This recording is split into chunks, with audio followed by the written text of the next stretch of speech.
Hi hello welcome back. നമ്മുടെ ഓണം ഇനി പടിവാതുക്കൽ വരെ എത്തിയിട്ടുണ്ടല്ലോ അല്ലേ. അപ്പോൾ നമുക്ക് സദ്യയിൽ ഉണ്ടാക്കാൻ പറ്റിയ നല്ല അടിപൊളി ഒരു കാളൻ്റെ റെസിപ്പി ഞാൻ പറഞ്ഞു തരട്ടെ. ഞാൻ വീഡിയോ ഇട്ടപ്പോൾ അതിൽ 2-3 പേര് എന്നോട് ചോദിച്ചിട്ടുണ്ടായിരുന്നു കേട്ടോ, കാളൻ്റെ റെസിപ്പി ഒന്ന് പറഞ്ഞു തരുമോയെന്ന്. അതിനായിട്ട് നമ്മുടെ നാടൻ നേന്ത്രക്കായയാണ് എടുത്തിരിക്കുന്നത് കേട്ടോ. ഞങ്ങളുടെ വീട്ടിലുണ്ടായതാണ് നേന്ത്രക്കായ, അതുകൊണ്ടാണ് ഇതിന് വളരെ കുഞ്ഞു നേന്ത്രക്കായ ആയതുകൊണ്ട് ഞാൻ 2 എടുത്തിട്ടുണ്ട്. വലുതാണെങ്കിൽ ഒരെണ്ണം മതിയാകും കേട്ടോ. അതിനെ തൊലിയൊക്കെ കളഞ്ഞിട്ട് ഇതുപോലെ നമ്മൾ ശർക്കര വരട്ടിക്ക് മുറിക്കില്ലേ, അതുപോലെ മുറിച്ച് ഒരു പാത്രത്തിലേക്ക് ഇട്ട് കൊടുക്കുക. 2 പച്ചമുളക് ചേർത്ത് കൊടുക്കുക. അത്യാവശ്യം എരിവുള്ള പച്ചമുളക് ചേർത്ത് കൊടുക്കാൻ ശ്രദ്ധിക്കുക. ഇനി അതിലേക്കൊരു 4 ചെറിയ ഉള്ളി മുറിച്ചത് ചേർത്ത് കൊടുക്കുക. 1/4 ടീസ്പൂൺ മഞ്ഞൾപ്പൊടി, 1/4 ടീസ്പൂൺ മുളക് പൊടിയും 1/2 കപ്പ് വെള്ളവും ചേർത്തിട്ട്, ഈ 1/2 കപ്പ് വെള്ളത്തിൽ വെന്തില്ല എന്നുണ്ടെങ്കിൽ കുറച്ചുകൂടി വെള്ളം ഒഴിച്ചു കൊടുത്ത് നമുക്കതിനെ വേവിച്ചെടുക്കാവുന്നതാണേ. ആ സമയം കൊണ്ട് നമുക്ക് അരപ്പൊന്ന് തയ്യാറാക്കിയെടുക്കാം. 1/4 കപ്പ് തേങ്ങയിലേക്ക് 4-5 ചെറിയ ഉള്ളി ചേർത്ത് കൊടുക്കാം. ഒരു 3 അല്ലി വെളുത്തുള്ളി, കുഞ്ഞു വെളുത്തുള്ളിയാണ് കേട്ടോ. ഇനി ഒരു 1/4 ടീസ്പൂൺ ചെറിയ ജീരകവും കൂടെ ചേർത്തിട്ട് അത്യാവശ്യം ഒരു തരി പോലെ ഒന്ന് അരച്ചെടുക്കുക. ഒരുപാട് പേസ്റ്റ് പോലെ അരച്ചെടുക്കരുത്. ഇനി നമുക്ക് ഒരു പാൻ അടുപ്പിലേക്ക് വെച്ച് കൊടുക്കുക. അതിലേക്ക് 2 ടേബിൾ സ്പൂൺ വെളിച്ചെണ്ണ ഒഴിച്ചു കൊടുത്തിട്ടുണ്ട്. അതിലേക്ക് 1 ടീസ്പൂൺ കടുക് ചേർത്ത് കൊടുക്കുക. 4 ചെറിയ ഉള്ളിയും 3 ചെറിയ വെളുത്തുള്ളി അല്ലിയും കൂടി റൗണ്ടിന് കട്ട് ചെയ്തിട്ട് കൊടുത്തിട്ടുണ്ട്. അത് നന്നായിട്ടൊരു ബ്രൗൺ കളറാകുന്നത് വരെ നമുക്കൊന്ന് വറുത്തെടുക്കാവുന്നതാണ്.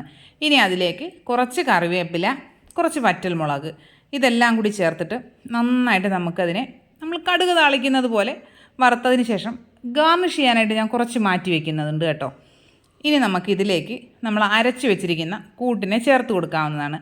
അരപ്പ് ചേർത്തതിന് ശേഷം ഒരു 1/4 കപ്പ് വെള്ളം നമ്മുടെ മിക്സിയുടെ ജാറിലൊഴിച്ച് അതും കൂടി ഒന്ന് മിക്സ് ചെയ്ത് ഇതിലേക്ക് ഒഴിച്ചു കൊടുക്കുക. ഇതിലേക്ക് ആവശ്യത്തിനുള്ള ഉപ്പ് കൂടെ ചേർത്ത് കൊടുക്കണം. ഞാനിപ്പോൾ ഇതിലേക്കൊരു 1/2 ടീസ്പൂൺ ഉപ്പാണ് ചേർത്ത് കൊടുക്കുന്നത്. ഇനി നമുക്ക് ഫ്ലെയിം ഒന്ന് കൂട്ടി വെച്ച് ഈ അരപ്പ് നന്നായിട്ടൊന്ന് തിളച്ച് ഈ ചേർത്ത വെള്ളമൊക്കെ അത്യാവശ്യം ഒന്ന് വറ്റി വരുന്നത് വരെ ഒന്ന് മിക്സ് ചെയ്ത് കൊടുക്കുക. ഫ്ലെയിം ഒരുപാട് കൂടുതലാണെന്ന് തോന്നുമെങ്കിൽ കുറച്ച് വയ്ക്കാവുന്നതാണ് കേട്ടോ.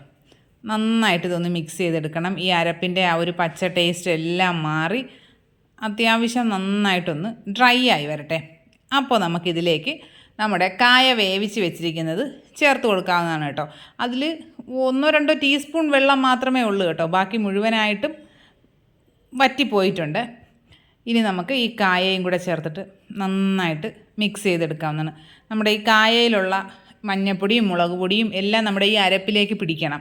എങ്കിൽ മാത്രമേ നമ്മുടെ അരപ്പിന് കളർ ഉണ്ടാവുള്ളൂ. നമ്മളിപ്പോൾ അരപ്പിൽ വേറെ പൊടികളൊന്നും ചേർത്തിട്ടില്ലല്ലോ. ഇപ്പോൾ നമ്മുടെ അരപ്പും ആ വേവിച്ച് വെച്ച കായയും എല്ലാം കൂടി നല്ല റെഡിയായി കിട്ടിയിട്ടുണ്ട്. ഇനി നമുക്കിതിലേക്ക് തൈര് ചേർത്ത് കൊടുക്കാം. 1/4 കപ്പ് തൈരാണ് ചേർക്കുന്നത്. ഇതിപ്പോൾ അത്യാവശ്യം പുളി കുറവുള്ള തൈരാണ് കേട്ടോ. ചെറിയ പുളിപ്പ് മാത്രമേ ഉള്ളൂ. നല്ല പുളിയുള്ള തൈരാണെങ്കിൽ 1-2 ടേബിൾ സ്പൂണേ ചേർക്കാൻ പാടുള്ളൂ കേട്ടോ. അത് നമ്മൾ ടേസ്റ്റ് നോക്കിയിട്ട് ആവശ്യമെങ്കിൽ കുറച്ചുകൂടെ ചേർത്ത് കൊടുക്കാവുന്നതാണ്. തൈര് ചേർത്ത് കഴിഞ്ഞാൽ പിന്നെ ഫ്ലെയിം അപ്പോൾ തന്നെ നമ്മൾ ഓഫ് ചെയ്യണം. ആ പാത്രത്തിൻ്റെ ചൂടിലിരുന്ന് തൈരൊന്ന് ചൂടായി കിട്ടും.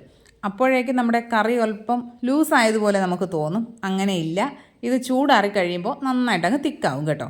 ഇനി ഇതിലേക്ക് നമുക്കൊരു 1/4 ടീസ്പൂൺ വറുത്ത് പൊടിച്ച ഉലുവാപ്പൊടി കൂടെ ചേർത്ത് കൊടുക്കാം. നന്നായിട്ട് മിക്സ് ചെയ്യുക. ഇനി കുറച്ച് നേരം നമുക്ക് ഈ പാനിൽ തന്നെ വെച്ചിരിക്കുമ്പോൾ നന്നായിട്ട് അതങ്ങ് അല്പം തിക്കായിട്ടുള്ളൊരു കാളനായിട്ട് കിട്ടും. ഇനി നമുക്ക് സെർവ് ചെയ്യാവുന്നതാണ് കേട്ടോ. അടിപൊളി ടേസ്റ്റാണ്.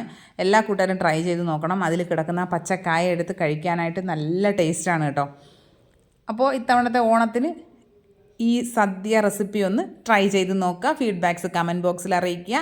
വീഡിയോസൊക്കെ ഇഷ്ടപ്പെട്ടാൽ സബ്സ്ക്രൈബ് ചെയ്ത് സപ്പോർട്ട് ചെയ്യേണ്ടതാണ്. വീഡിയോസൊക്കെ ലൈക്ക് ചെയ്യുക, കമൻറ്റ് ചെയ്യുക, ഷെയർ ചെയ്യുക. അപ്പോൾ എല്ലാ കൂട്ടുകാർക്കും ഹാപ്പി ഓണം. ഇനി നമുക്ക് മറ്റൊരു വീഡിയോ ആയിട്ട് ഉടനെ തന്നെ കാണാം. അതുവരെ ബായ്.